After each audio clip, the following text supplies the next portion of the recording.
Assalamualaikum warahmatullahi wabarakatuh. Halo semuanya, kembali lagi bersama saya Tri Putri Amanda. Nah teman-teman, pada video ke-7 mengenai apresiasi puisi, kita akan membahas mengenai angkatan Jepang dan juga angkatan 45. Nah teman-teman, angkatan Jepang adalah suatu periode di mana bangsa Indonesia dijajah selama 3,5 tahun. Nah, selama dipimpin oleh pemerintah Jepang, masyarakat Indonesia diberikan janji-janji besar yang menyenangkan.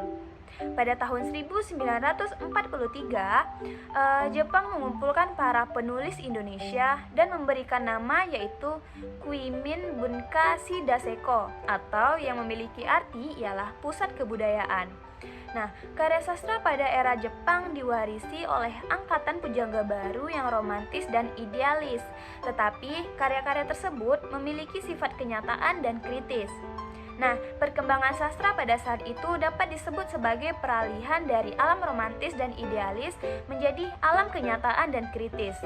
Selama masa penjajahan Jepang, banyak orang yang menulis puisi dan cerita pendek, begitu juga dengan sandiwara.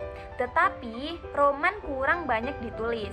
Mungkin karena situasi sosial dan kondisi perang yang menuntut orang untuk bekerja dengan cepat dan singkat. Nah teman-teman, tokoh yang terdapat pada angkatan Jepang yaitu Rosdihan Anwar, M.S. Ashar, Maria Amin, Nur Jamsu, Amal Hamzah, Idrus, dan Umar Ismail. Nah, selanjutnya kita akan membahas mengenai ciri-ciri yang terdapat pada karya sastra pada angkatan zaman Jepang. Berikut ciri-cirinya ya.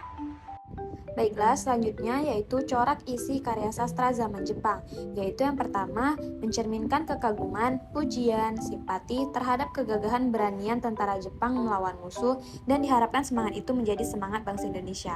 Kedua, keraguan-raguan dan kebingungan menghadapi keadaan tak menentu karena kesewenangan Jepang. Yang ketiga, rasa benci, dendam, dan berontak terhadap keadaan yang mencekam oleh tindakan penduduk Jepang. Yang keempat, sikap tawakal kepada Tuhan karena terpaksa menahan penderitaan. Yang kelima, sikap orang kepala dua yang menggeruk keuntungan dan memanfaatkan situasi. Pujian terhadap pejuang pemuda Indonesia yang mulai bangkit. Yang ketujuh, sikap tegas pemuda Indonesia yang bersemangat berjuang untuk mendapatkan kemenangan. Yang kedelapan, rasa kebangsaan yang kuat dan bersama-sama berjuang. Yang kesembilan, lukisan sederhana dan mengena yang mengungkapkan kehidupan masyarakat yang terpoles oleh penduduk Jepang. Dan yang terakhir yaitu simbolik, yaitu lambang atau lukisan mengenai sikap, tingkah laku, atau kehidupan dengan menceritakan keadaan hewan atau tumbuhan. Nah, salah satu penyair masa Jepang yang memakai istilah-istilah simbolik menjadi bentuk tulisannya merupakan Maria Amin. Maria Amin memakai pilihan istilah simbolik yang halus dan latif, agar Jepang tidak memberikan kecurigaan dalam tulisannya. Jepang tidak mengetahui apabila sebagian istilah simbolik yang latif dan halus itu adalah sindir-sindiran jauh dari kehidupan bermasyarakat. Walaupun begitu, Maria Amin pernah menjadi sebagai penyair yang masuk ke dalam list hitam Jepang menjadi orang yang dicurigai. Contohnya terdapat dalam tulisannya yang berjudul Tinjaulah Dunia Sana, Dengar Keluhan Pohon Mangga, dan Penuh Rahasia.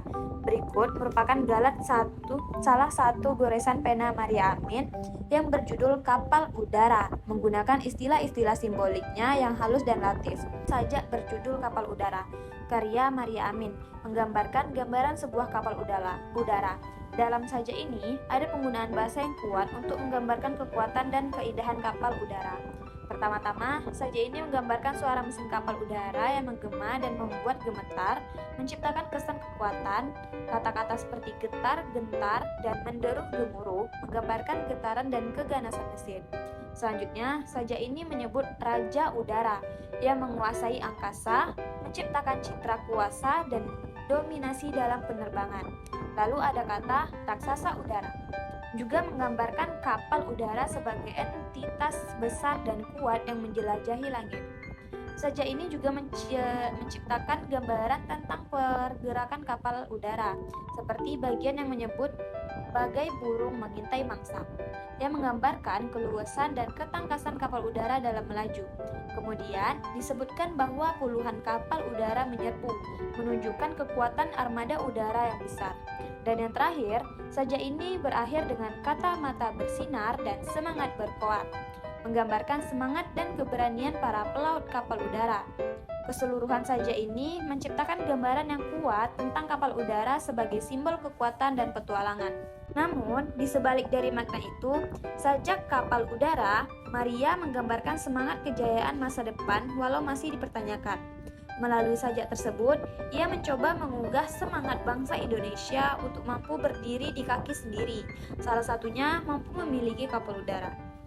Sajak ini juga mencerminkan kekaguman, pujian, dan simpati terhadap heiho Jepang berjibaku menyerang musuh, dan diharapkan semangat itu menjadi semangat Indonesia. Selain itu, juga ada sajak berjudul Kita Berjuang karya Usmar Ismail, yang mana dari puisi tersebut dapat menyiratkan mengenai keadaan masyarakat saat itu menyambut kedatangan Jepang dengan bahagia dan penuh dengan harapan. Usmar Ismail menggambarkan kebahagiaan akan kedatangan Jepang dalam puisi tersebut. Namun, ia kemudian sadar bahwa Jepang hanya memanfaatkan masyarakat Indonesia dan janji-janji yang mereka berikan hanyalah omong kosong semata. Nah, dari puisi ini menyiratkan juga bahwa Jepang pada awalnya memang berhasil menarik perhatian simpati masyarakat Indonesia.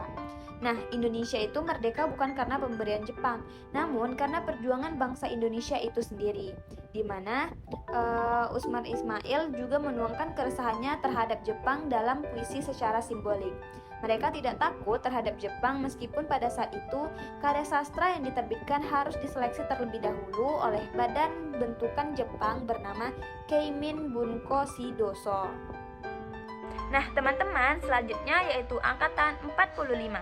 Nah, angkatan 45 disebut juga dengan angkatan Chairil Anwar, karena Chairil Anwarlah yang dianggap mempelopori terbentuknya angkatan ini. Angkatan 45 disebut juga angkatan kemerdekaan karena lahir pada masa perjuangan kemerdekaan Indonesia. Karya dari generasi 45 penuh dengan suara perjuangan dengan tegas menyuarakan kritik terhadap ketidakadilan yang dialami masyarakat dari isu-isu sosial dan politik. Gaya dari sastra ini lebih bersifat ekspresif dan revolusioner serta bersifat nasionalis. Generasi 45 dapat disebut sebagai pejuang yang bertarung melalui tulisan mereka.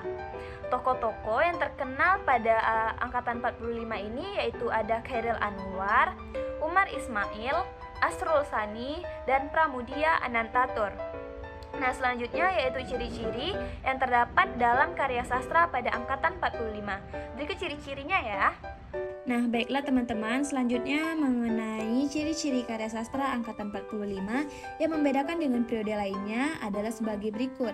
Pertama, bentuknya bebas, tidak terikat kaidah kebahasaan. Kedua, temanya diangkat dari realitas sehingga terkesan natural. Ketiga, lebih ekspresif. Keempat, menyiratkan perjuangan, memperebutkan kemerdekaan.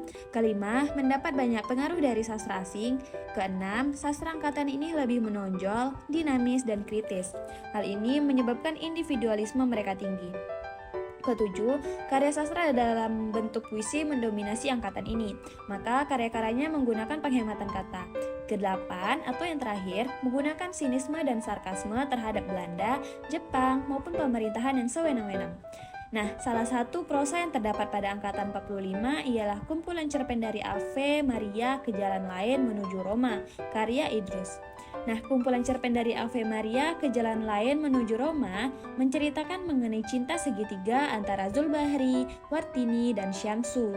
Zulbahri dan Wartini adalah pasangan suami istri. Namun, waktu hadir Syamsu di antara keduanya, rumah tangga mereka cerai-berai.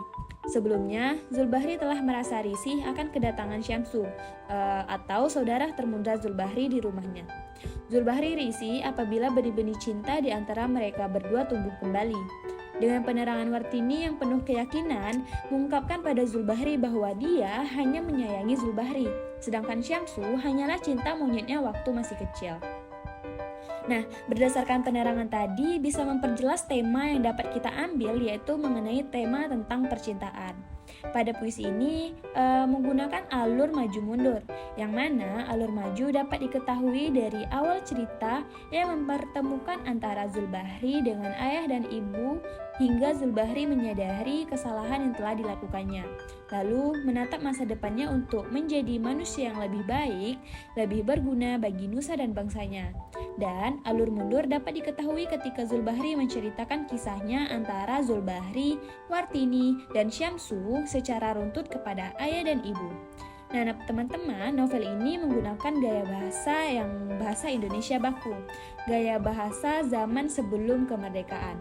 Bahkan di dalam cerita ini mengandung sebagian istilah dalam bahasa Jepang atau bahasa yang jarang terdengar pada zaman sekarang. Selain kumpulan cerpen tadi, juga terdapat puisi berjudul Sajak Putih karya Chairil Anwar pada angkatan 45. Nah, puisi tersebut secara garis besar berisi perasaan jatuh cinta yang dialami seorang laki-laki terhadap seorang gadis. Dalam puisi ini, pesan yang disampaikan sang penyair merupakan bahwa apabila kita mencintai seorang, harus berani untuk menyatakan perasaan kita masing-masing, menerima segala kelebihan dan kekurangan pasangan kita, dan berusahalah untuk selalu mencintai dan berada di sisinya hingga hembusan nafas terakhir.